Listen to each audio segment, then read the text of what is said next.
დღეს ყველანი მიმყავხართ სამეცნიერო სიმპოზიუმზე, რომელიც ორგანიზებულია ჩემი უნივერსიტეტის კომპიუტერული მეცნიერებების დეპარტამენტის მიერ. ეს ბოლო თვეა ყოველ დღე დილის 4 საათზე მეღვიძება, მაგრამ დღეს სასწაულებრივად 7-მდე შებრუნება მოვახერხე, შესაბამისად გამოძინებული და უბედნიერესი ავდექი. სიმპოზიუმი ტარდება უტრეხტის ერთ-ერთი ძველი ტაძრის შენობაში. ვიდეოებში დაინახავდით ორღანსაც. შეხვედრა დაიწყო სხვადასხვა კვლევითი ჯგუფების მოკლე პრეზენტაციებით, 1 წუთი თითო მომხსენებლისთვის. ავი შესვენების შემდგომ კი მოვიდა ცოტა უფრო გრძელი პრეზენტაციების დროც. ჩემი მოხსენება მოიცავდა 3 პროექტს. პირველ რიგში ნეიროდეგენერაციულ დაავადებებს და იმ მეთოდოლოგიებს თუ როგორ ვცდილობთ გავარჩიოთ პრიონების ქვეჯგუფები. აღმოვაჩინოთ ბიომარკერები, რომლებიც ადრეული დიაგნოსტიკისა და დაავადების ხანგრძლივობის დადგენაში დაგვეხმარება. შემდგომ უკვე გადავედი ხელოვნური ინტელექტის ნაწილზე და იმაზე თუ როგორ ვიყენებთ explainable AI ტექნიკებს ღრმა მოდელების გადაწყვეტილებების რაციონალიზაციისთვის. ლანჩის შემდეგ გამოვეშურე სახლში, რომ მუშაობაც მომესწრო. გზად ბაზარში გამოვიარე ვაშლის, მსხლის, კივისა და ძალიან ბევრი მოცვის საყიდლად. პარასკევს მიწვეული ვარ ერთ-ერთ კომპანიაში საკმაოდ გრძელი ლექციის წასაკითხად და დღის დანარჩენი ნაწილი ამიტომ სლაიდების მომზადებას დავუთმე. ჩემს ერთ-ერთ სტუდენტს ჰქონდა კითხვები და მოხსენების მომზადებასთან ერთად პარალელურად მასაც ვეხმარებოდი.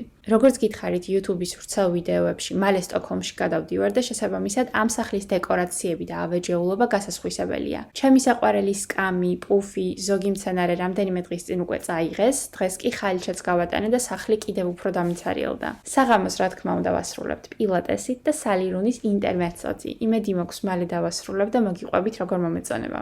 დღეისათვის სულ ეს იყო, კოცნით და გეხვავით.